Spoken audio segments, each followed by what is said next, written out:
Tudo da Canção Nova em um só lugar. Canção Nova Play. Alguns antídotos. E eu digo que quando a gente começa a perceber a grandeza do magistério da igreja, começa também a trabalhar cara a cara contra aquelas possíveis situações que, como o individualismo, podem acabar conosco. Surge assim na Humane Vitae o tema da lei natural. Este tema me é muito querido, é um tema que eu amo de paixão, porque quando a gente descobre a riqueza da lei natural, a gente consegue também estabelecer os critérios, as pautas e o caminho para uma vida cristã plena. Sobretudo e de modo particular, quando nós podemos defini-la à luz da palavra de Deus. Quando nós podemos defini-la em sentido bíblico. Quando nós podemos perceber que toda a história da salvação e especialmente o caminho da revelação traz consigo a voz de Deus. Então, um primeiro ponto que eu sempre trabalho quando se fala em lei natural é nada mais nem nada menos que a voz de Deus. Deus fala. Deus fala. E a lei natural inicialmente é uma instrução paternal. É o pai que diz para o filho, é a mãe que diz para os filhos: faz isto por aqui que é muito melhor. Então, por exemplo, quando você diz para o filho: vamos pescar. Quando você diz para o filho: vamos fazer este negócio, mas eu te proponho caminharmos por aqui, por esta via. A lei natural ilumina, a lei natural instrui, a lei natural traz de volta a imagem da paternidade divina. Quando a gente trabalha a Humane Vitae, o primeiro que tem que ter presente é que ela é uma instrução paterna. Deus quer nos falar. Deus não quer ficar calado. Deus quer nos comunicar alguma coisa, prescrevendo para nós esses caminhos. O que acontece é que hoje quase ninguém quer se deixar guiar. É mais fácil ter um GPS do que ter a sogra do lado no carro dizendo: não é por aí, né? Eu já conheço o caminho, vai na minha. Mas você instala o GPS que tem essa voz do Google, não? Vira à direita. Não. É mais fácil, beleza. É muito difícil se deixar guiar. É dificílimo. Eu sempre partilho com a Bia e com o Marquinhos. O método natural Billings, para que seja efetivo, tem que ter um ar de guia, de instrução. Vamos por aqui. Se não existe isso, não dá certo. Nos cursos pré-matrimoniais, quando você leva, pode ser o maior doutor e a maior doutora, que só coloca a técnica do método, pam, não serve para nada. Tem que ter a voz da instrução. Agora, depois de mim, vai vir um casal dar um testemunho belíssimo.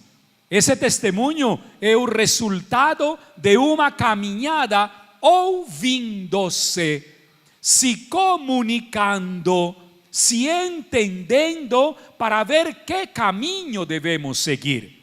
Então, a lei natural vai nos dar as regras. A primeira das regras: faz o bem, evita o mal. Todos juntos? Que coisa mais linda. Olha, vamos por aqui.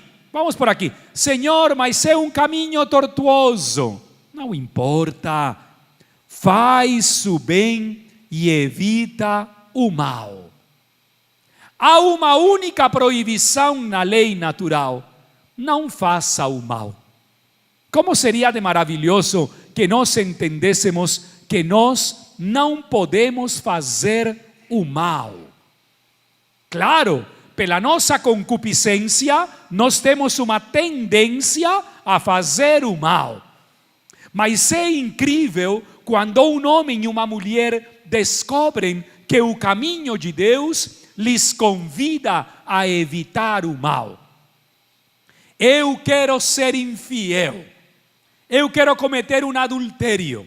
Isso, quase como diz Santo Tomás, faz parte dos 3 primeiros vícios: gula, preguiça e luxúria. Mas a pessoa diz no fundo do seu coração: o Senhor me está convidando a ser fiel. Então, vou seguir o caminho da fidelidade. O Senhor me está convidando a ser honesto. Vou continuar caminhando o caminho da honestidade. Custa, claro que custa. É difícil, claro que é difícil. Mas a lei natural, quando é ouvida no coração, abre esse mesmo coração para que a ação de Deus nos impeça desviar-nos dos seus caminhos. Aqui é onde está a grandeza desta encíclica. Quando você trabalha com um casal, a fidelidade conjugal. Vamos falar com todas as letras. Está o casal na igreja. Como é que é a melodia da entrada? Taratatan, taratatan, taratatan, taratatan, todo, não? Todo mundo chora, tira foto, tá bonito, beleza. Se casaram hoje, 13, hoje é 13? 14, hoje 14 de abril, mais bonito, beleza. Amanhã pegam o primeiro voo para a ilha das Maldívias, tá? 40 horas voando, delícia. Chegaram nas Maldívias, felizes, biquíni, triquini, quatrini, o que for, tá? Saíram lá, bronzearam tudo, voltam para o Brasil depois de 20 dias de lua de mel. Começou um caminho, que já começou, claro, mas agora começa um outro caminho. Passado um mês, ele se senta na sacada do apartamento ou na porta lá da edícula, onde quer que more, e diz: está sendo muito difícil para mim. Passaram 6 meses. Nossa, está sendo muito difícil para mim. Mas ele é incapaz de partilhar isso. É incapaz de colocá-lo, por exemplo, para um conselheiro espiritual ou na sua própria oração. E acontece que ela também faz 6 meses, começa a dizer: está sendo difícil para mim.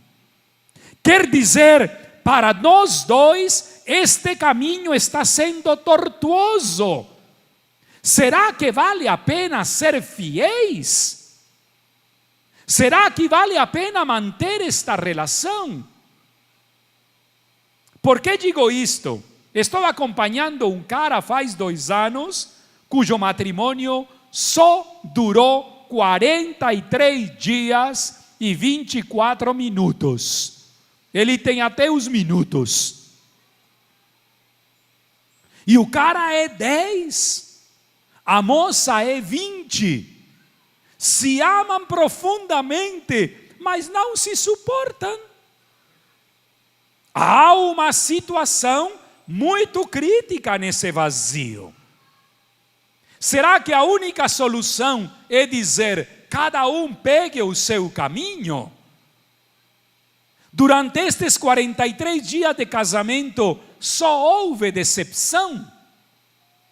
Nos dias que precederam o casamento, só houve decepção. Alguma coisa não está empatando com a outra. Sabem o que é?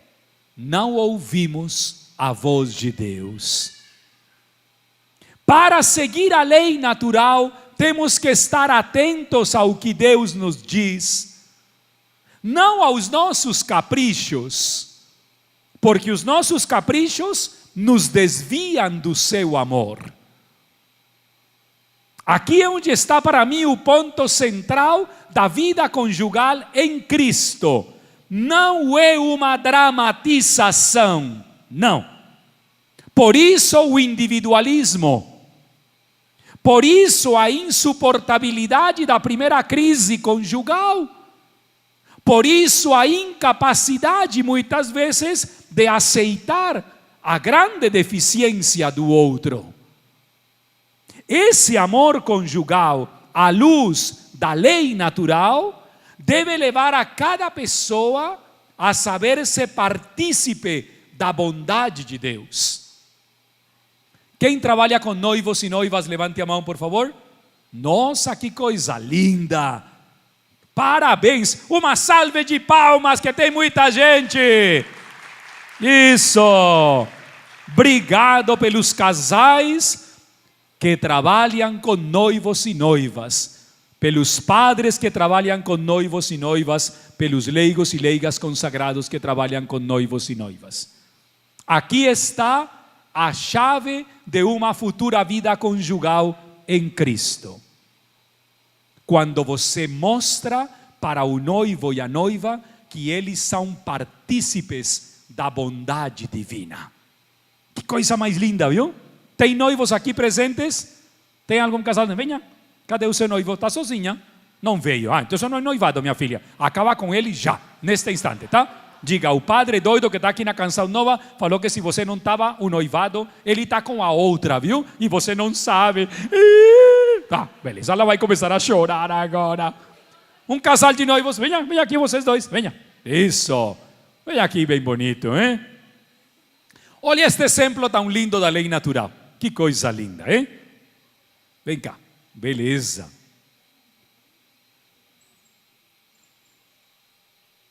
Isso, como é teu nome? Meu nome é Kleber. E o teu? Rosiane. Rosiane, olhando para a câmera, porque vocês estão sendo aqui gravados e vistos no mundo inteiro, viu? Beleza.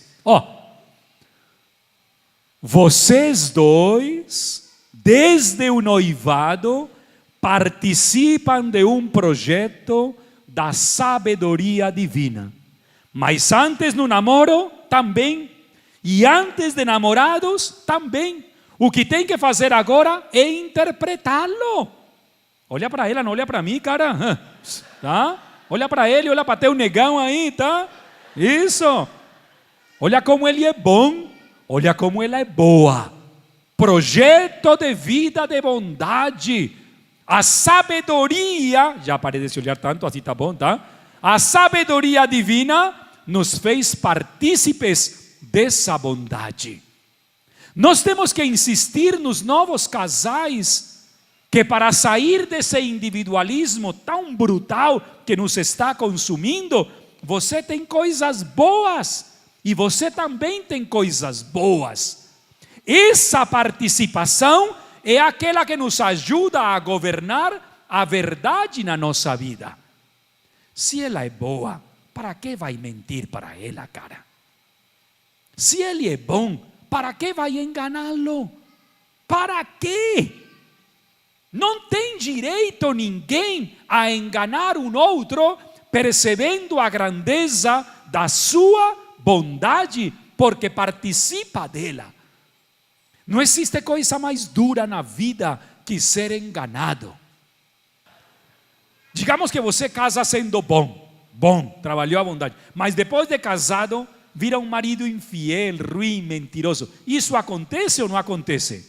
É possível acontecer. É possível que aconteça. Por que acontece isso? O que será que se desprendeu do coração dessa pessoa? Talvez um esquecimento daquilo que já foi trilhado e da bondade que foi identificada no outro quando houve um encanto. Beleza, cara. O cara, além de bom, é inteligente, minha filha, viu? Você vai ter um casamento feliz, viu? Obrigado. Uma salve de palmas para vocês dois, viu? Beleza. Olha que resposta bonita do cara, Kleber, hein? Kleber é seu nome, não? Sim? Kleber. Essa experiência tem que ser amadurecida. Mas esse amadurecimento da verdade é aquele que nos permite, que coisa? Discernir. Todos juntos? Quem é pedreiro, quem é engenheiro, sabe melhor do que eu. Como é de bom discernir.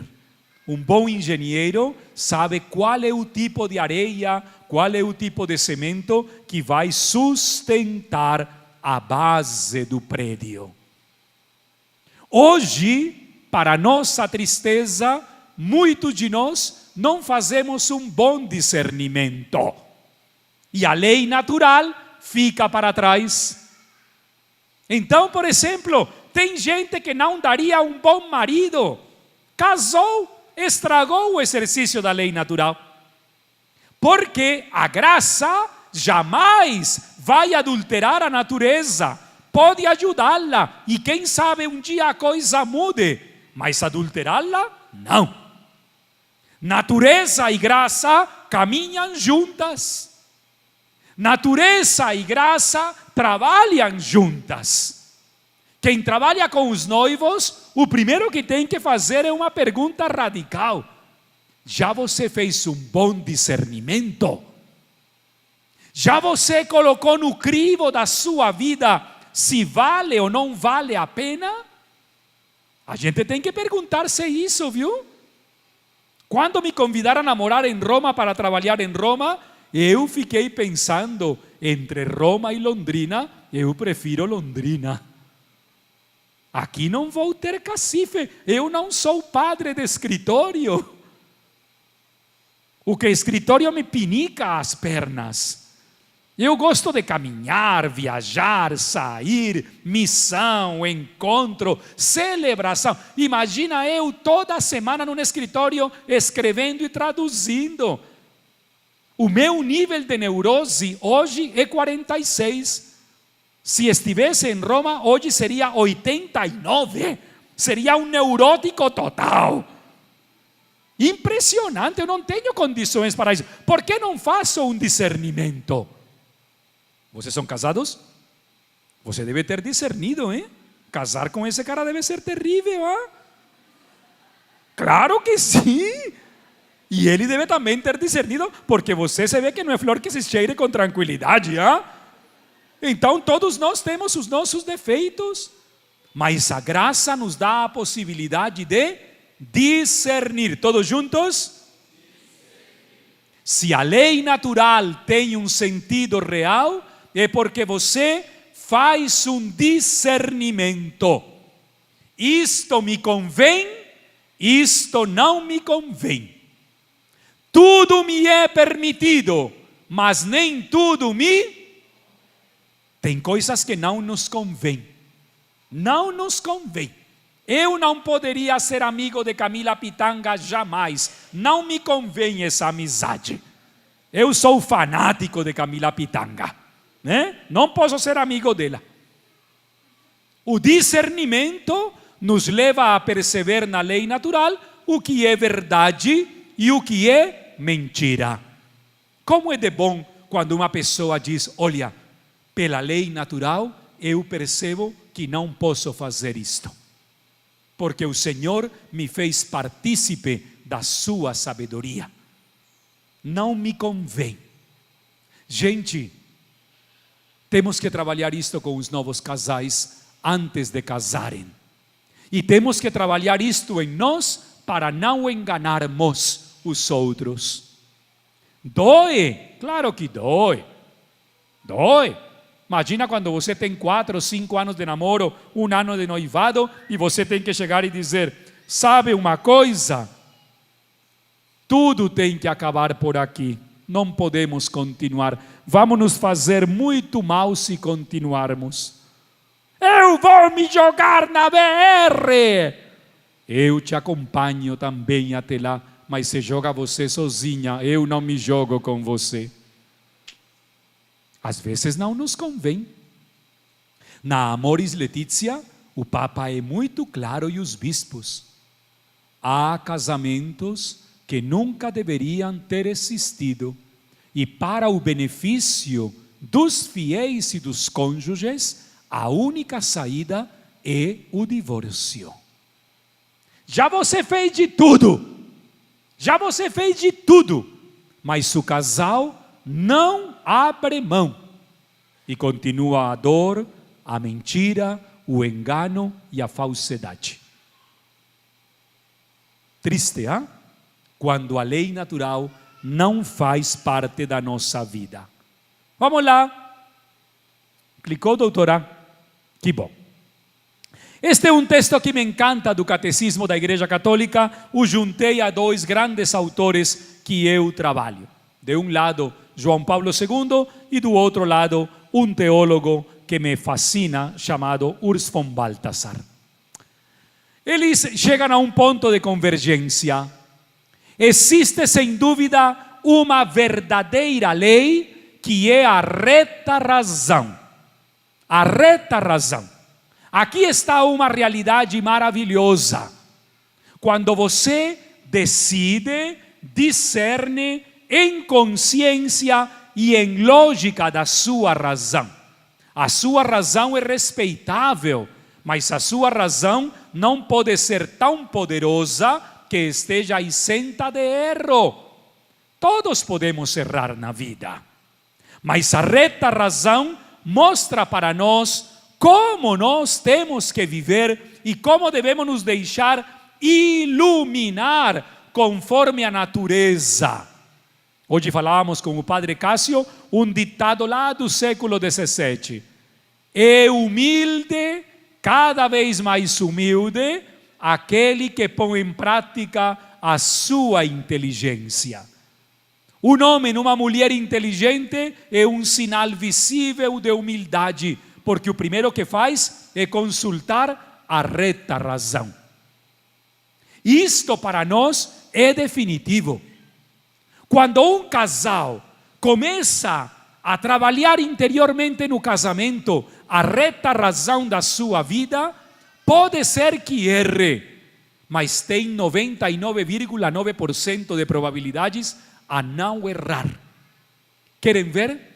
No método Billings, o mais belo que eu já vi é o dia que o casal decide ter relações. É uma festa bam, bam, bam. Porque o casal tem que se preparar para esse encontro. Não é de qualquer forma, não. Esse momento é iluminado pela reta razão. Se não fosse pela reta razão, o homem e a mulher perderiam o sentido do seu dever conjugal. Que para mim, quem sabe um dia a gente pode aprofundar isso, está sendo um problema muito sério nos novos casais. Tinham uma vida sexual ativa no noivado, tinham uma vida sexual ativa no namoro e não têm vida sexual ativa no casamento. Este é um problema grave que está chegando na pastoral familiar. Casais casados que não querem ter relações sexuais. É um problema muito sério. Por isso, a lei natural não deve ser substituída por nada. Por nada. Uma aluna de medicina me deu de presente um livro, 50 Tons de Cinza. Tá? Professor, leia. Falei, menina, obrigado, mas não tenho tempo de ler. Não, professor, tem que ler. Porque o senhor nas aulas de bioética tendenciosamente é mais padre que professor. Falei, você está dizendo uma mentira, porque quando dou aulas de bioética, nem sequer venho vestido de padre, venho de gravata. Você sempre me diz das cores da minha gravata. Ah, não, mas é que sempre fala em Deus. Isso é mentira, nunca utilizei o nome de Deus. Ah, mas dá impressão. Bom, essa é sua impressão, mas eu trato o tema desde o ponto de vista acadêmico. Agora, leia o livro. Falei, não, assista o filme. Falei, menina, se o livro me traz problemas, o filme me vai trazer mais problemas ainda, tá? Então não vou assistir o tal filme de 50 Tons de Cinza. Vamos fazer assim, eu vou entrar na sinopse e eu vou ver a sinopse do filme, tá? Os alunos quiseram, porque quiseram, fazer um debate sobre 50 Tons de Cinza. Para mim foi maravilhoso que da minha aula saísse essa preocupação. Uma aluna que não é cristã fez uma pergunta muito boa. Para mim, a melhor de todas as perguntas. Professor, sabe que percebi nesse filme? Diga, fulana. A mulher sempre é manipulada. A mulher sempre é dominada. Se apresenta um cara muito bonito, um bambambam de corpo e de sexo, com uma doida meio esquizofrênica e atordoada. Por que a mulher é manipulada no sexo, professor? Que pensa o senhor? Né? Essa pergunta me fez rever muitas coisas numa estudante de medicina de terceiro ano com 23 anos de idade, 22 anos de idade. Porque aqui, mais uma vez, eu percebo isto que tento ensinar para os futuros padres e os católicos que estão aqui e muitos não acreditam. Tem gente substituindo a lei natural. Tem gente que prefere ter prazer com qualquer outra coisa do que com um ser humano. E isso é um sacrilégio contra a lei natural que nos foi dada por Deus para discernir na reta razão o caminho do bem. E é isso que muitos de nós não queremos. Por isso, quando você encontra um casal que tem patologias sexuais, como estudamos no ano passado, no aprofundamento das feridas sexuais, você encontra duas pessoas que se amam, que se querem bem, mas com um vazio profundo, o vazio da lei natural. Eu não posso usar-te para os meus efeitos sexuais. Eu não posso dominar-te para mostrar que eu sou homem. Esta é a realidade mais forte de todas ao falarmos na relação entre a vida, o amor e a lei natural. Se há algo que pode ficar disto, é que você não tem direito de passar por cima da lei natural.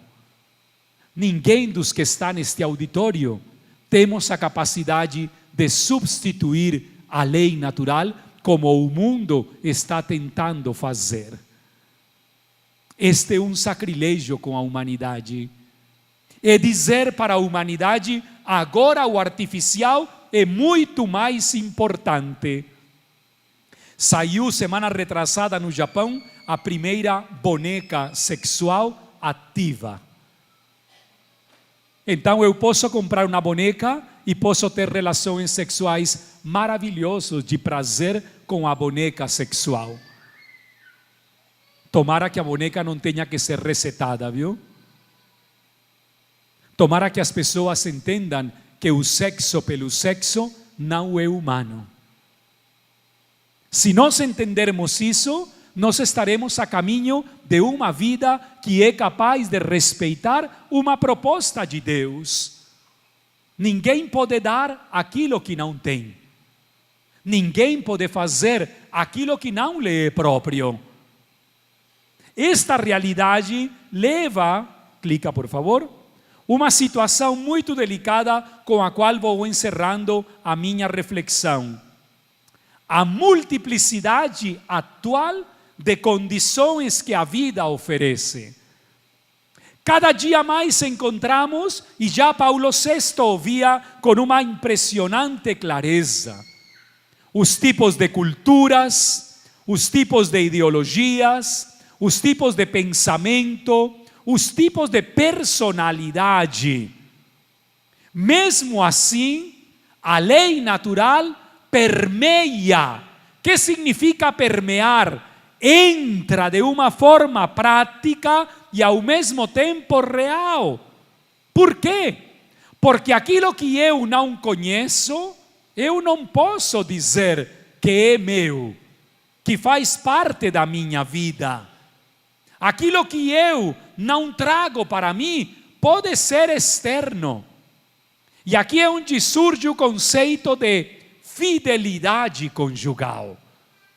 Como é que um homem e uma mulher decidem ser fiéis? A lei natural diz, tem duas raízes diferentes, tem duas culturas diferentes, tem diferenças inevitáveis. Que tem você de parecido com o seu cônjuge? Nada.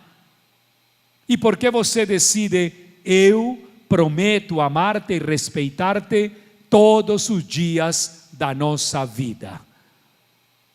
Se são tão diferentes, por que se prometem fidelidade? O que é que leva você a viver a fidelidade com o seu cônjuge? Onde estão esses princípios comuns? Na lei natural. Não se fala de fidelidade se antes não se acolhe a beleza da lei natural como aquela que permeia mesmo todas as diferenças. Não se vive a virtude da fidelidade rezando 3 Pai Nossos todos os dias. Eu não consigo. Tem gente que pensa que porque o padre é célibe, a lei natural o ampara. Não. Eu também tenho que discernir, eu também tenho que decidir e eu também tenho que utilizar a reta razão para não me deixar conduzir pelos meus instintos, que são a coisa mais humana que eu tenho. Assim acontece com um homem casado e com uma mulher casada. Você não deixa os seus instintos lá no seu banheiro. Você caminha com eles. Esses princípios comuns, a última, por favor. Esses princípios comuns são aqueles que nos levam a tomar em sério e a levar seriamente o conceito de sermos fiéis. Vou lançar 3 perguntas, não para que respondam publicamente, sim para que se respondam ao longo do aprofundamento e depois. Se a lei natural é imutável, se ela é permanente, se ela mesmo por todas estas mudanças que estamos passando, continua subsistindo, qual será o problema da infidelidade conjugal em mim ou em muitos casais? Será que hoje, como dizem tantos falastrões, o problema é que tudo é oferecido no mundo de hoje?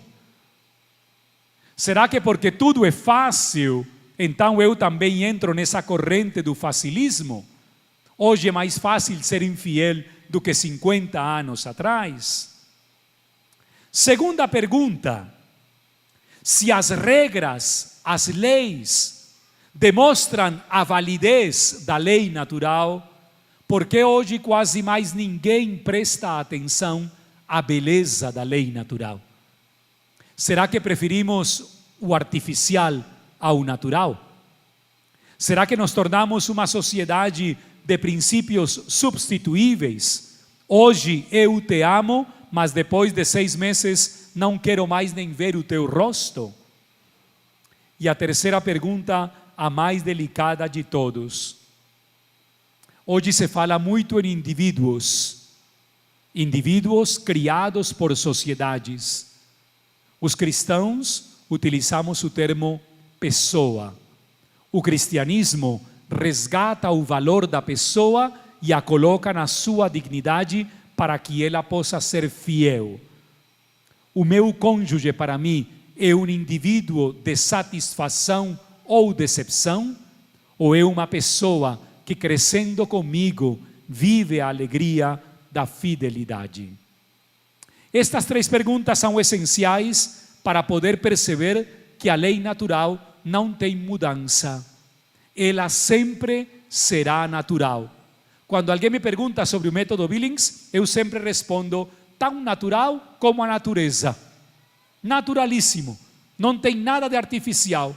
Só pode acontecer entre um homem e uma mulher que tenham a graça e a oportunidade de iniciar um caminho imutável enquanto à lei e modificável enquanto à forma de viver a sua própria sexualidade. Fidelidade, um dos temas mais belos e talvez a primeira categoria para podermos viver a Humane Vitae. Convido o casal para que venham até aqui. Eu já falei quase 2 horas, já estão chateados comigo, hein? O casal e a filha, não? A família. Tem que se aproximar bem aqui do atril. Obrigada, padre. Bom, para quem não nos conhece, eu sou a Renata, missionária aqui da comunidade Canção Nova. E eu sou o Flávio Pinheiro, missionário também há 10 anos, graças a Deus, na comunidade. Nós fazemos parte da comunidade há 10 anos. Eu entrei em 2007, em agosto, e o Flávio entrou em janeiro de 2008. Nos conhecemos aqui na comunidade, porque fazíamos parte da mesma turma de pré-discipulado, que é a forma quando engaja na comunidade, depois o discipulado. E ali despertou em nós o sentimento, né? Eu comecei a gostar do Flávio, quer dizer, primeiro o Flávio começou a gostar de mim, né? Aí fomos bem acompanhados pelos nossos formadores, porque um dos princípios de vida da comunidade é prezar pela sadia convivência, né? Então, homens e mulheres vivendo juntos em sadia convivência para testemunhar o Evangelho. E ali, depois de um bom acompanhamento, nós percebemos juntamente que queríamos dar o passo, né? Foi vontade nossa dar o passo para o namoro, depois para o noivado, depois para o casamento e depois para os filhos. Tudo em comum acordo com a graça de Deus. E a gente entrando um pouco naquilo que o padre falou, com relação à fidelidade conjugal, dentro de uma comunidade, graças a Deus, como a Renata estava dizendo, nós somos bem amparados, né? Nós temos bastante, vamos dizer, recursos que nos garantem a graça da fidelidade, mas também nós não somos infalíveis, como o padre mesmo colocava aqui, né?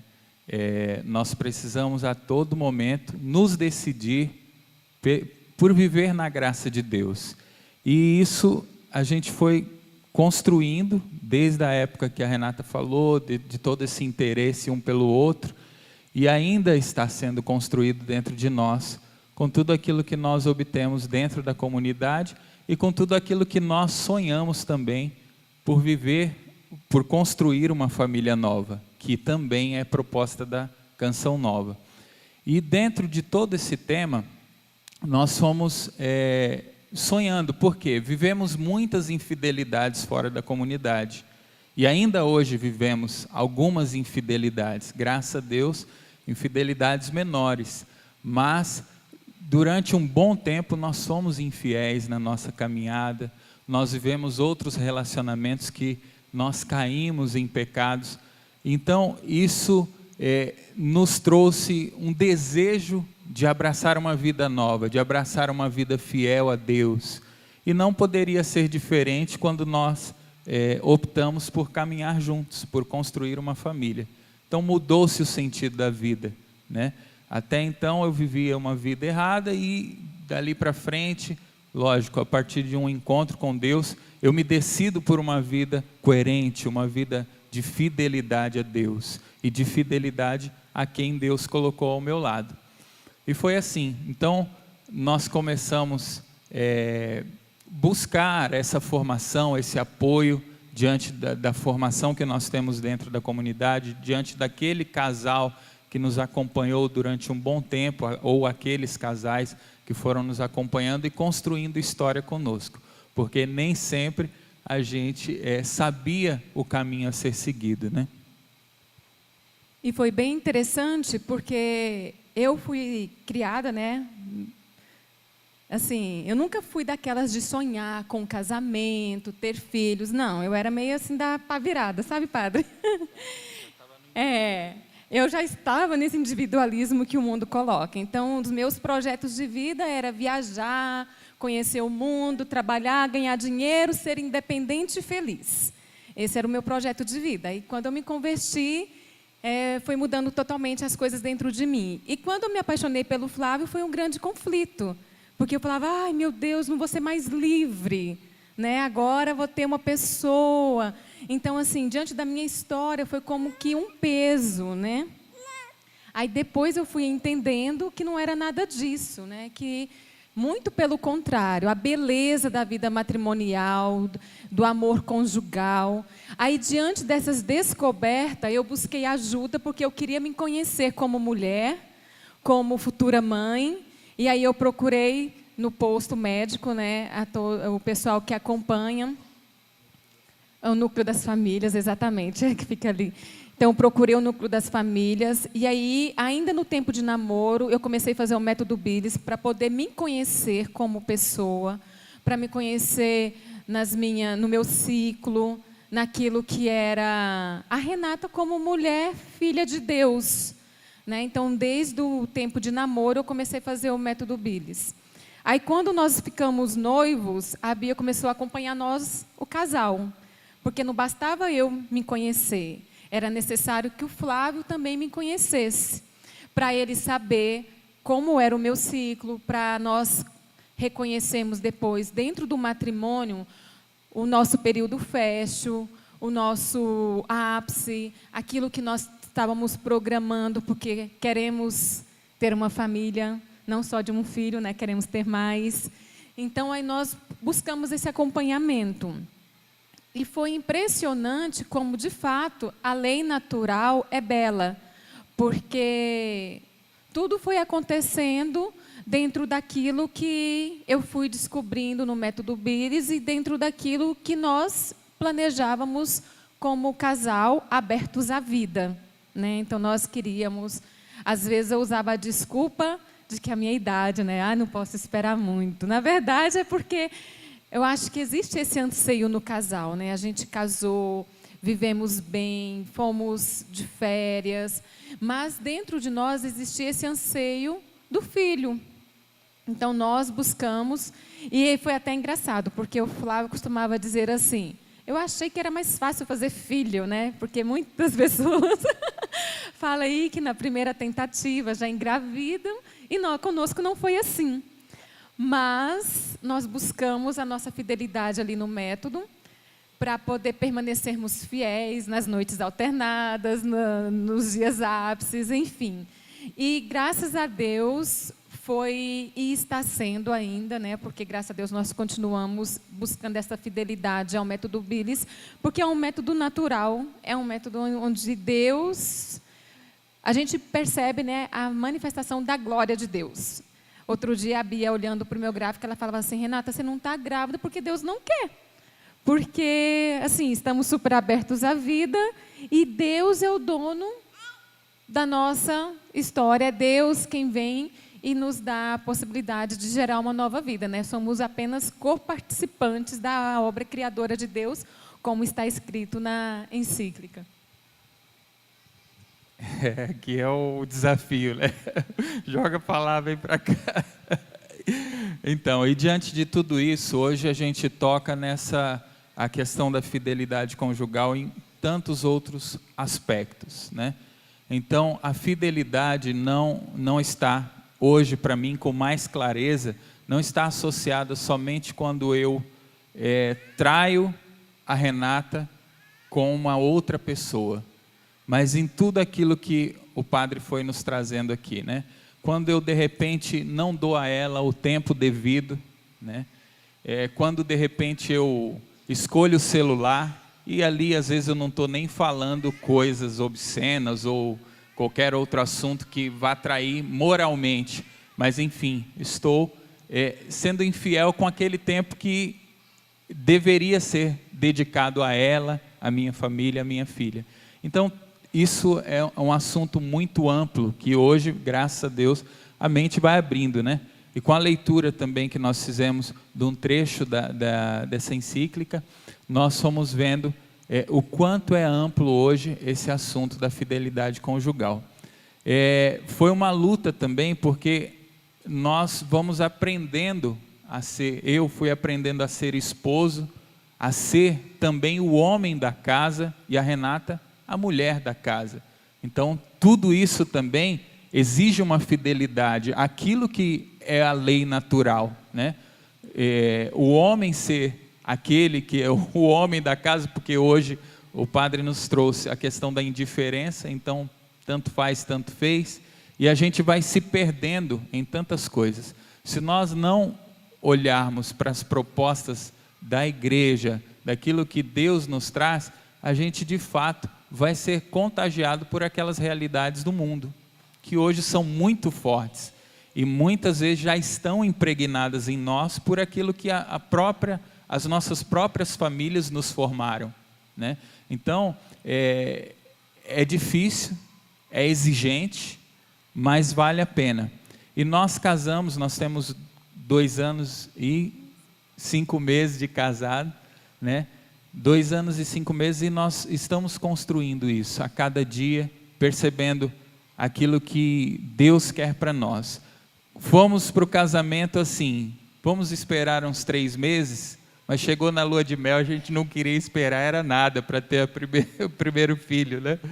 Então, foi uma graça tentar ali já na lua de mel, estar abertos à vida, e Deus não quis naquele primeiro momento, mas 6 meses depois nós somos visitados pela graça de Deus e a Valentina, né, foi concebida. E hoje é outra questão também de viver essa fidelidade conjugal, respeitando a Renata também na questão sexual mesmo, ali no dia a dia. Tem dia que não dá mesmo, tem dia que está super aberta a vida, e a gente vai aprendendo, né? A gente viu um vídeo do padre também falando sobre o tema de fidelidade conjugal, essa celebração do ato conjugal ali. Isso para nós nos enriquece muito, como é gostoso, e por muitas vezes a gente comenta em casa, como é gostoso você andar na graça, como é gostoso você ter essa relação sexual, se abrindo a vida, abrindo a proposta que Deus fez a todas as famílias. Então, isso não tem preço, é muito valioso. Aqueles que já têm aqui anos de casado sabem disso, e aqueles que ainda vão se casar vão provar dessa maravilha que é viver essa lei natural de Deus. E é interessante porque nessa questão da fidelidade conjugal, eu percebo assim que dentro da lei natural também existe a preparação, né? Então, todas as vezes que eu e o Flávio estava tendo uma relação sexual, foi tudo em comum acordo, foi tudo assim, conversado, preparado, e nada foi assim, eu quero, vem aqui, nada foi forçado, foi tudo naturalmente preparado pelas ambas as partes, né? Então, até hoje é assim. Então, é muito gostoso, porque dentro da intimidade conjugal, a gente tem as formas de nos tratar, tem a forma carinhosa de um falar com o outro, durante o dia, né? Vai preparando ali para o momento do ápice à noite, né, onde vai celebrar. E em todas essas coisas, né, essas questões, nos pequenos detalhes, a gente percebe a manifestação do amor de Deus. Porque a gente não está ali só pelo prazer, não é simplesmente ter uma relação sexual para nos satisfazer fisicamente, né, sexualmente. Não é isso.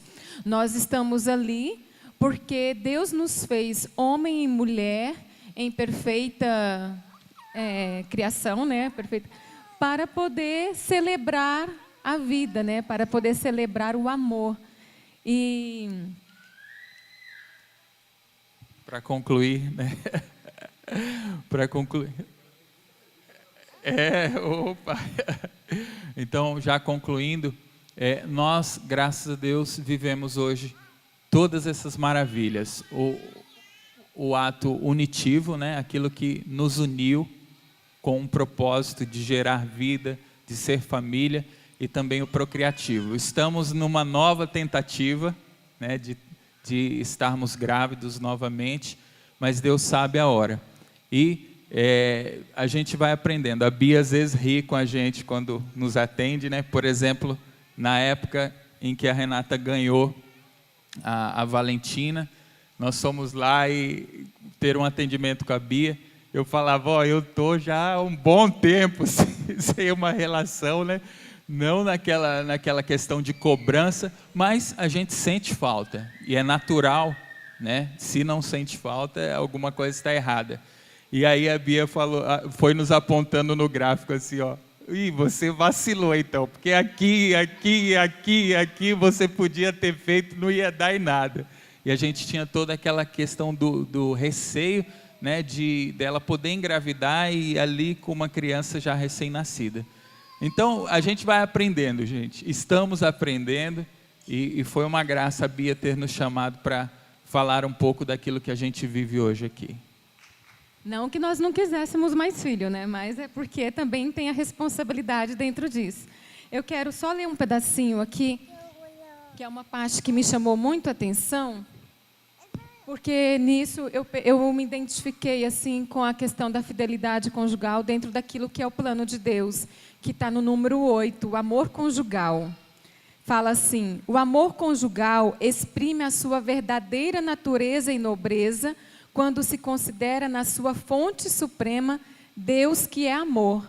Então, se Deus é amor, Ele precisa estar no meio de nós e precisa ser o centro do nosso relacionamento como homem e mulher. Resumidamente, também no outro parágrafo, eu coloquei assim, marquei, né? Que o matrimônio, ele é uma instituição sapiente do Criador para realizar na humanidade o seu desígnio de amor. Então, Deus quis contar conosco para que os desígnios de amor dele se concretizassem.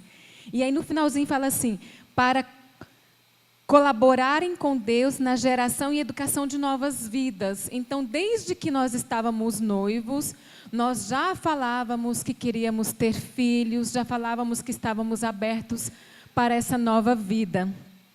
E graças a Deus, uma já chegou e estamos na expectativa de um segundo, né? Ou uma segunda. Creio que é isso, padre. Temos perguntas, hein? Antes da salve de palmas, pergunta, porque senão vocês saem correndo aí, tá? Beleza. Esse número 8, que gostaria que todos e todas sublinhassem, porque é de uma grandeza, a Renata acaba de citá-lo de uma forma muito especial. Esse número 8, depois, no segundo parágrafo, tem uma explicação lindíssima que não podemos passar por alto. Mediante a doação pessoal, recíproca, que lhes é própria e exclusiva, os esposos tendem para a comunhão dos seus seres em vista de um aperfeiçoamento mútuo e pessoal, para colaborarem com Deus na geração e educação de novas vidas. Depois, no número 9, terceiro parágrafo, todo mundo pensa que o amor total é o amor perfeito. Atenção, porque não é assim. É belíssima esta expressão para mim de Paulo VI e daqueles que fizeram a encíclica. Depois de um amor total, quer dizer, todos juntos, obrigado, mas vocês leram muito feio. Vocês não leram com a alma, vocês leram com a garganta, com os olhos. Olha como se lê este trecho, só esse trecho. E depois um amor total, quer dizer, uma forma muito especial de amizade pessoal. No muito tem que fazer assim, muito. 1, 2, 3. Isso. Casais que não são amigos, são casais que não podem jamais viver a fidelidade.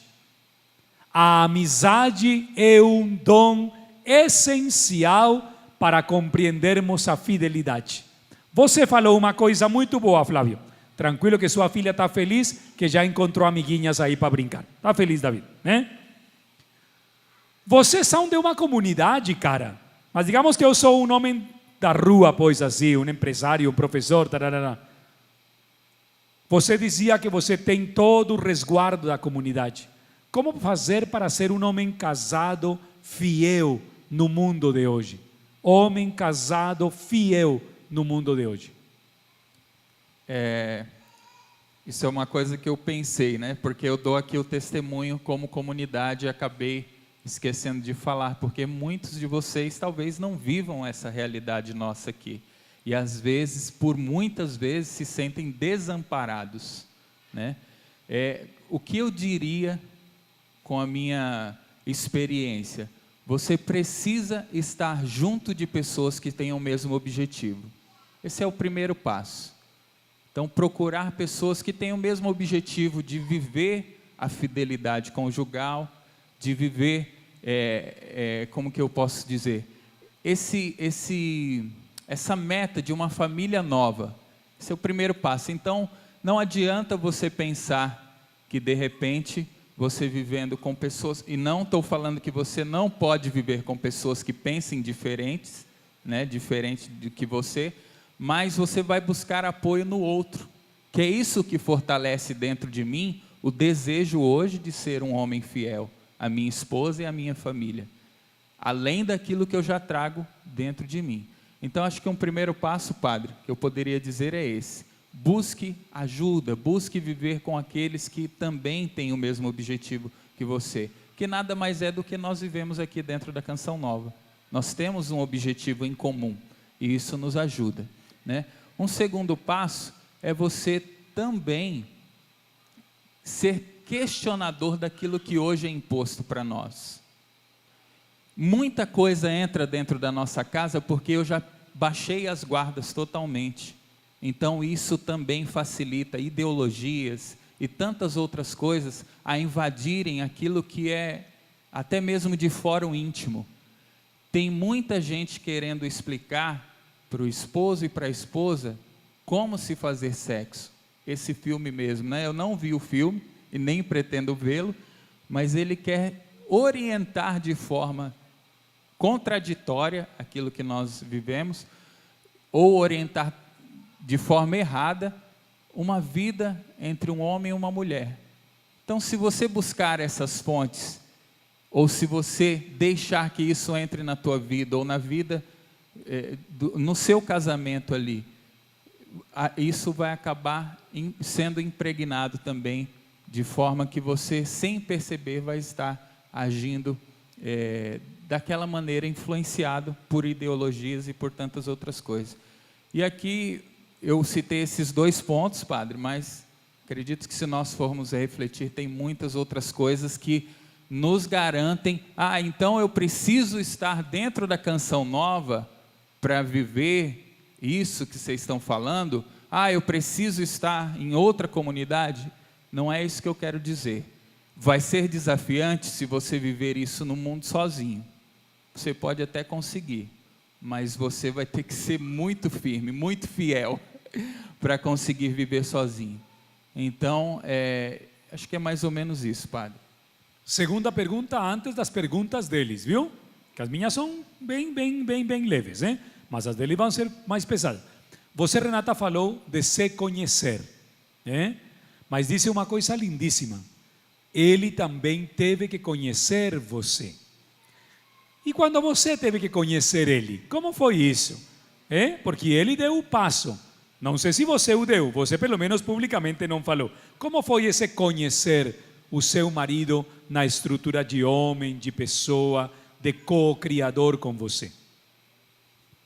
Então, foi e está sendo, né, um lindo processo, porque a cada dia a gente se descobre um pouquinho mais, se conhece um pouco mais.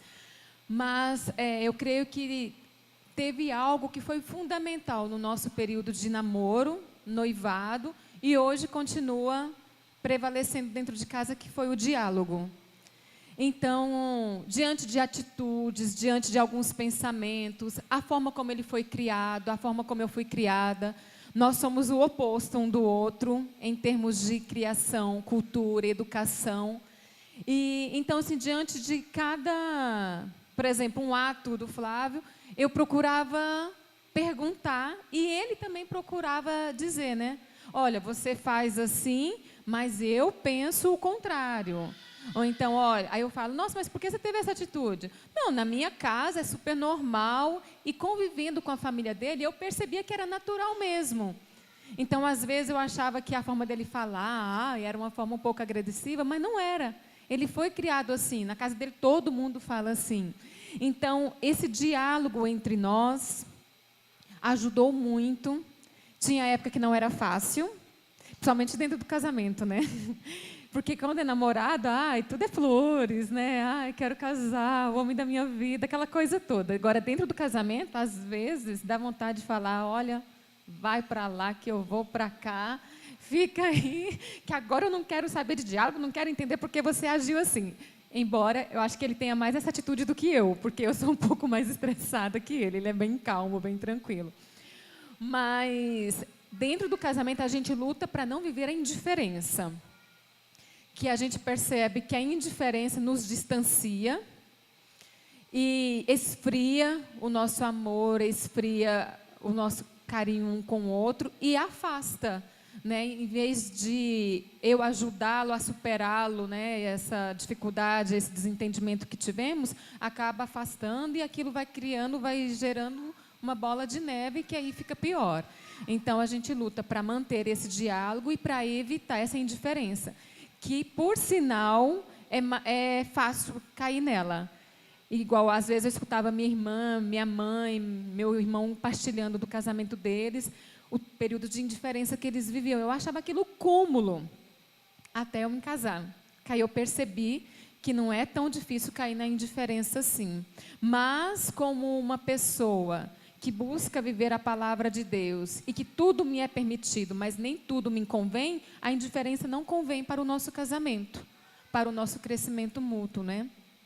E quando o senhor fez a pergunta para o Flávio, tem uma coisa... a primeira pergunta, né, só. Tem uma coisa que eu sempre trouxe comigo. Porque quando eu vivi esse meu processo, né, não queria casar, agora de repente vou casar, né? Então eu tive que viver uns processos assim de conversão interior. E uma das coisas que, em oração, Deus me fez refletir, foi que, se no casamento eu me torno uma só carne com meu esposo, um só coração... Se eu traí-lo, ou se eu fizer algum mal a ele, eu estou fazendo mal a mim mesmo, uma vez que eu sou uma só carne. Então, se eu vou trair, vou trazer sofrimento para ele e para mim, tristeza para ele e para mim, desgastes para ele e para mim. Então, é uma coisa que eu trouxe assim comigo, né? Então, tudo que eu não quero sofrer, eu não quero proporcionar para ele, uma vez que nós somos uma só carne. Não sei se... Umas 2 ou 3 pessoas que venham até aqui para fazer uma pergunta. Quem se anima? 3 pessoas. Quem é a primeira? Então que venha a segunda, já que não vem a primeira e depois vem a primeira, hein? Mas venha a segunda, vamos lá, por favor. Vamos lá. Se não vem nem a primeira nem a segunda, então que venha primeiro a terceira, hein? Quem se anima? É mais fácil para... Isso, já vem a primeira. Muito bem, obrigado. Segunda, quem vem? Segunda pessoa que vier, por gentileza. Vão nos enriquecer muito no nosso aprofundamento, porque esses testemunhos são de uma riqueza. Muito obrigado. E terceira pessoa, a terceira pessoa que vier, quem vem? Por favor, por gentileza. Por favor. Obrigado, muito obrigado. Olha que o meu, por favor, paranaense, comoveu você, viu?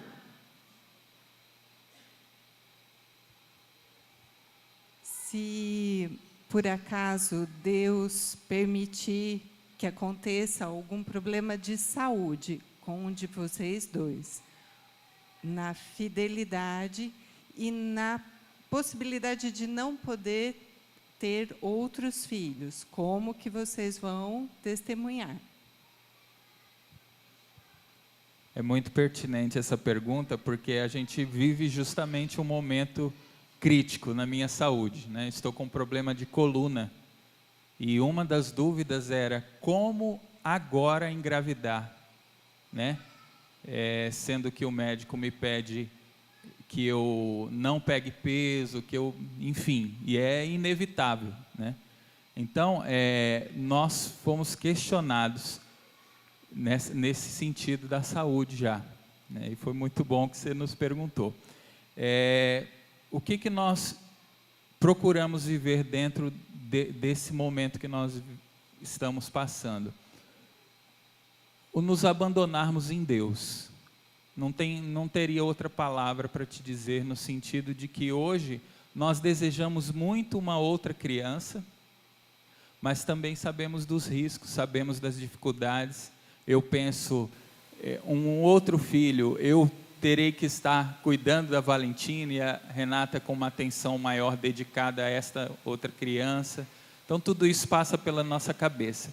Mas nem isso nos tirou esse desejo de colaborar com a vida, né, de estarmos abertos à vida. Então, hoje a gente reza a Deus que, se vier a criança, Ele nos dê força para que a gente consiga criar, educar da forma melhor possível.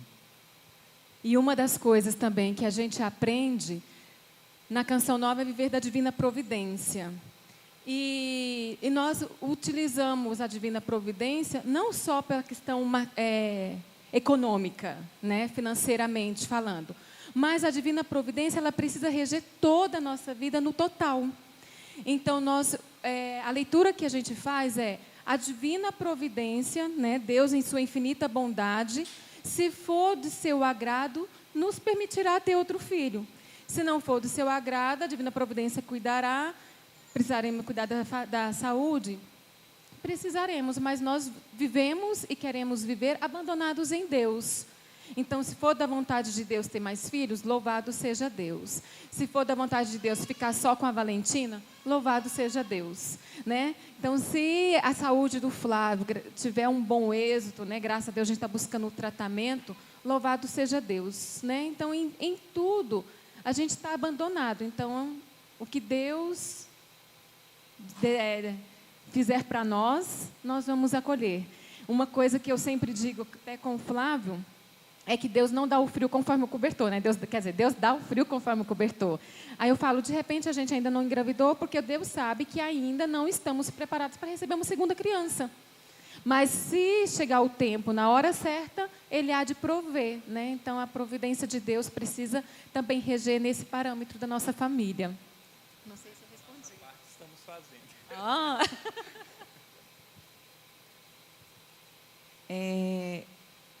Vocês já tinham respondido, e eu fiquei me questionando muito quando vocês falaram que vocês estão numa comunidade, tudo é assim, não que seja mais fácil, né? Mas para quando a gente está amparado dentro de uma comunidade, as coisas fluem de uma maneira melhor. E aí eu percebo que quem vive fora dessa comunidade tem muito mais dificuldade, né? A gente, lá na paróquia, a gente vê casais, inclusive nos dois últimos, eu acho, cursos de preparação para o matrimônio, tivemos casais que eles já entram no matrimônio com essa concepção de não querer filhos. E isso tem nos assustado muito, o Padre Rafael falou isso aqui. O que poderia ser orientado de uma forma mais ampla, mais complexa, para que esses casais mudem um pouco essa concepção? Eu vejo que a gente fala isso nos cursos, né, de preparação, mas ainda vejo que é uma coisa muito... Às vezes a gente tem medo de ser mais... colocar isso com uma forma mais imposta, né? Eu queria que vocês dessem pelo menos um parâmetro para a gente poder abordar de uma forma um pouco mais completa, que as pessoas tivessem um pouco mais essa concepção de que a vida precisa acontecer, né? Eu vejo que isso tem sido uma rotina, foi isso que o Padre Rafael falou, as pessoas estão buscando isso no pré, mas dentro do casamento já não se vê mais, né? As pessoas hoje estão sendo criadas para não casar mais. Eu preciso buscar a minha felicidade, como você falou, que tinha isso como, né? Eu busco a minha felicidade em qualquer coisa, menos num casamento, menos numa vida. Por exemplo, a gente tem uma filha de 23 anos que, graças a Deus, está casada e já tem um filho. E também não era um projeto de vida dela, ela tinha todos os projetos. E aí o que mais me assusta é que muita gente fala, nossa, mas ela tão nova já tem um filho. Graças a Deus. Porque nesse casamento dela eu tenho certeza absoluta que Deus livrou ela de um mal muito maior, que eram as coisas que o mundo estava oferecendo para ela. E que Deus providenciou o casamento na vida dela naquele momento, e que deu esse filho para ela, e que está ensinando para ela, pelo filho, que a vida é muito maior. E eu tenho essa preocupação. Do que a gente está levando para os nossos jovens, dentro de um contexto tão ideológico, esse não a esse projeto de Deus que é o casamento.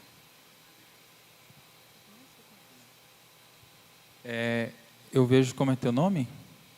Alessandra. Eu vejo assim, que hoje, de fato, é uma mentalidade que a gente encontra nas nossas próprias casas. Minha irmã tem um filho, e quando eu falo para ela, né, e aí, vai parar nesse aí? ela fala, não, filho dá trabalho. Então, enfim, é uma mentalidade enraizada já nos jovens e é muito difícil. Uma das coisas que eu penso que seria bom nós fazermos é propagar que é bom ser família, com a nossa própria família, né? Então, à medida que eu quero conquistar o outro, hoje existem várias campanhas de marketing que eles vão oferecer um produto e a pessoa ela se sente atraída por aquilo que é a propaganda que é feita, né? Uma boa propaganda, isso acaba também mudando conceitos dentro de nós, né? De que talvez eu não compraria esse produto, mas ao ver aquela propaganda, ao ver os benefícios, eu consigo mudar o meu conceito e falar, não, eu preciso de um daquele, né? Então, acho que é uma das coisas que hoje a gente faz, porque eu vejo também, na minha concepção, que nós perdemos muito tempo propagando o que é mal.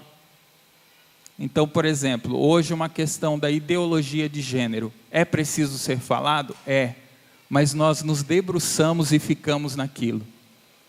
E nós esquecemos de propagar o que de melhor nós temos, que é o homem ser homem e a mulher ser mulher, com as nossas próprias vidas, né? Então, eu acho que seria uma das questões.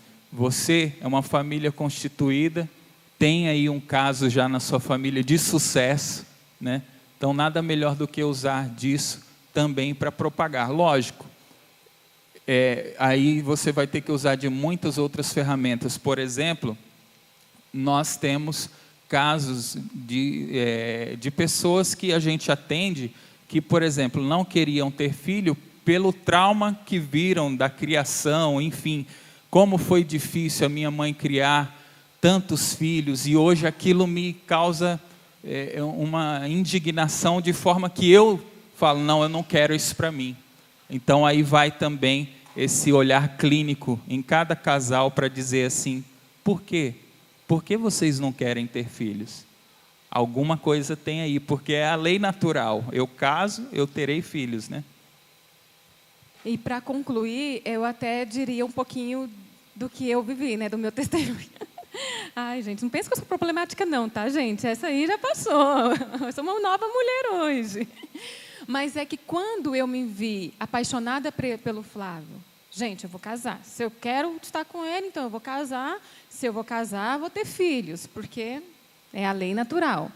Aí eu falava, por que que eu nunca sonhei em casar? Por que que eu nunca sonhei em ter filhos? Porque quando a gente era criança, a minha irmã brincava com as bonecas, tudo filhinha dela. Eu, Deus me livre, eu brincava de escolinha, de bancária, entende? Por que isso? E um dia, em oração, Deus colocou no meu coração que eu não queria casar e que eu não queria ter filhos por causa do meu egoísmo. Eu era uma pessoa tão egoísta, que eu não era capaz de dividir o meu tempo com ninguém. Porque quando a gente casa, a gente deixa de cuidar só da gente e passa a cuidar do outro também. Quando a gente tem filho, a gente deixa de ter uma noite de sono completa para poder acordar as 15 mil vezes que for necessária para poder cuidar do filho. Então, Deus colocou no meu coração que eu era tão egoísta que eu era incapaz de dividir o meu tempo com mais alguém. Naquilo, gente, eu chorei que nem uma criança diante do sacrário, que eu estava na capela quando Jesus colocou isso no meu coração. E ali eu comecei a fazer uma oração de renúncia, de todo o egoísmo, que eu estava disposta a dividir meu tempo, sim. Casei com o Flávio, Valentina teve cólicas, noites horríveis, depois veio os dentes. Aí eu acordava assim, né, ia trabalhar que nem... Mas hoje eu sou feliz. Então, às vezes, tem olheiras, mas sou feliz, né?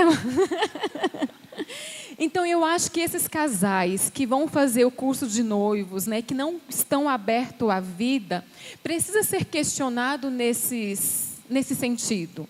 Do que você tem medo? Você tem medo de quê? De perder o seu tempo? Talvez a mulher é muito vaidosa, aí tem medo de fazer uma cirurgia, ficar gorda. Porque a minha cunhada era assim, minha cunhada não queria engravidar porque ela não queria ficar gorda. Então, do que a pessoa tem medo? Porque eu acho que, além da ideologia que hoje o mundo coloca, também existe um medo daquilo que é a história, como o Flávio trouxe o exemplo de uma pessoa que não queria ter filhos porque a sua infância foi difícil e não queria dar o mesmo para o filho. Mas eu acho que também, cutucando ali um pouquinho, descobre outras coisas, né? Talvez é pelo egoísmo, talvez é pelo medo de, né? Porque é uma responsabilidade. Hoje em dia, eu tinha medo de morrer no parto, viu, gente? A meu marido está aqui falando. Então, talvez tenha medo de morrer no parto. Então, talvez é algum tipo de trauma, algum tipo de coisa que vive, que a pessoa precisa ser ajudada. Mas ela não tem consciência disso. Muitas vezes, tudo isso é inconsciente. Então, eu digo assim, nós, como cristãos, independente de ser consagrados de uma comunidade, mas como cristãos batizados, nós precisamos ajudar as pessoas a perceber essa ausência de Deus. Então, como que a gente vai descobrir que medo é esse? Por que disso? Na intimidade com Deus. Se o casal não tem uma intimidade com Deus, você que está à frente do grupo, à frente na paróquia, busque essa intimidade com Deus e peça a Deus o discernimento, né, para poder orientar esse casal. Mas é um exemplo, né? Não sei se a gente... Tá bom? Bom, primeiro eu queria falar que eu entendo tudo que esse processo de conversão, porque eu era exatamente assim, se achava empoderada, de querer ter essa vida independente, não casar. Então, isso eu entendo bastante quando você fala. O que eu queria saber de vocês, independente até da questão da comunidade, porque eu sei que com a comunidade, com o recurso, com os irmãos que orientam, vocês já têm um suporte.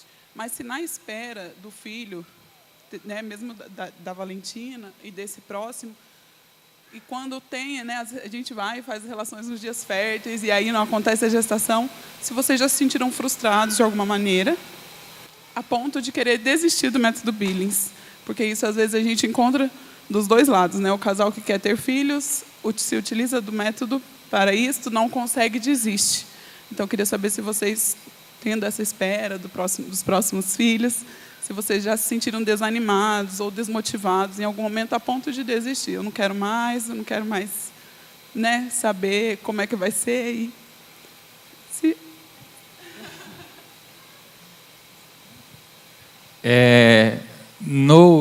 Na concepção da Valentina, eu me senti muito frustrado, no sentido, antes de acontecer a concepção dela, né? Nós vínhamos tentando, como a gente falou aqui, desde a lua de mel, e demorou um pouco, 6 meses, né? E no 4º mês de casado, mais ou menos, né, chegou a ter um atraso na menstruação da Renata. E eu comecei a conversar com o estômago dela, pensando que era um neném, né? Então eu fiquei durante um bom tempo conversando com o estômago dela, né? E depois veio a frustração, né? Nossa, mas não era para acontecer, e por que não aconteceu? E aí depois ainda demorou, né? Só no 6º mês que veio acontecer. Eu vivi esse momento de frustração, e quando eu vivi, eu comecei a me preocupar, né? Nossa, será que eu não vou conseguir ser pai? Uma preocupação que eu trazia. Diante de tudo isso, como a Renata foi falando aqui também, eu comecei a entregar a Deus, porque era um fantasma que me assombrava, né?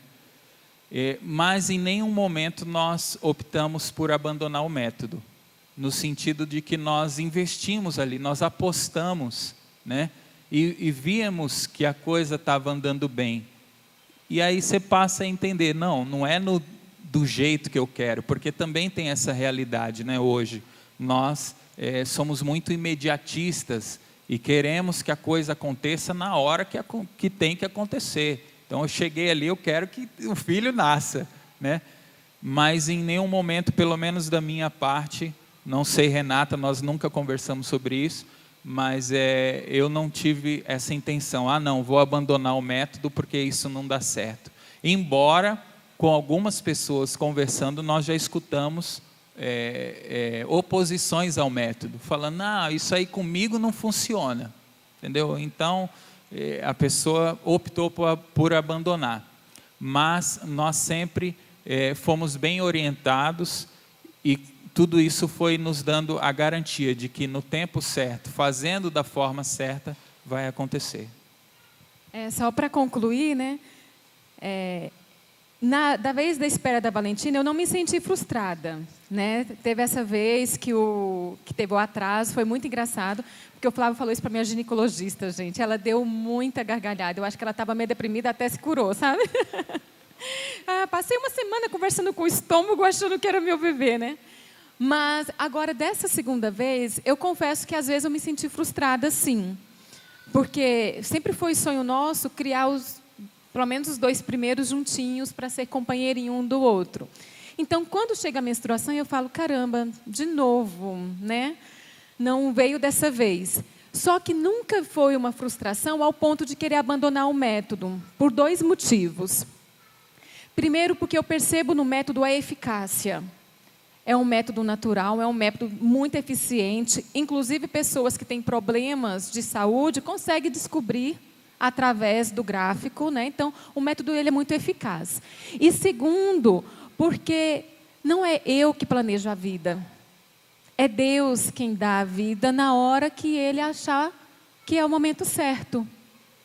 Então, por conta desses 2 motivos, né, eu nunca pensei em abandonar o método, não. Porque eu sei que no tempo de Deus vai chegar. E se não chegar, é porque a providência é essa, né? Gente, estamos terminando a nossa primeira manhã com verdadeiras experiências de amor de Deus na nossa vida e na vida deste casal, da sua filha Valentina e das 3 mulheres que vieram aqui a perguntar. Para encerrar, a primeira característica da lei natural em relação à vivência do método é a fidelidade. Eu não conheço vocês 2, conheço todos os meus pecados. Eu conheço esses. E eu sei quais são as minhas infidelidades. Cada um de nós sabe até onde é fiel e até onde é infiel. Mas ao falarmos em lei natural, o primeiro dos princípios é reconhecer no outro aquilo que à tarde falaremos. A presença de Deus como alguém exclusivo. Eu o escolhi, ela me escolheu e eu descobri que juntos podemos caminhar na nossa vida sexual, na nossa vida conjugal e na nossa vida da fé, a experiência da fidelidade. Gostei muito da coragem que vocês tiveram de entrar no método. Eu sou um filho produto do método, viu? Os meus irmãos, não. E isso não é um pecado. Meus pais casaram no 68 e eu nasci 1 ano e meio depois. Não sei se meu pai, pelo sangue colombiano e as raízes espanholas, teria paciência de falar com o estômago, viu? Mas eles se frustraram do método. Muitos casais se frustram porque o método não tem a eficácia que eles esperam para si mesmos. A eficácia do método não é para a vida do casal exclusivamente. É para viver o projeto que Deus tem na vida do casal. E isto muda a sintonia, muda a visão e muda a forma de ser parte do método natural. Ainda não entramos no método, mas na encíclica já vamos dando passos neste sentido. Deus lhes pague pelo testemunho, continue abençoando vocês, sucesso nessa coluna, não vai trazer nenhum problema, viu? Confie nisso. Muito obrigado, viu?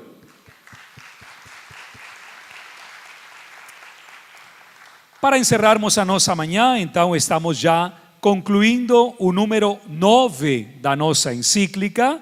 Já a partir de hoje à tarde iniciaremos a trabalhar a exclusividade e especialmente a relação que o casal vive com essa lei natural.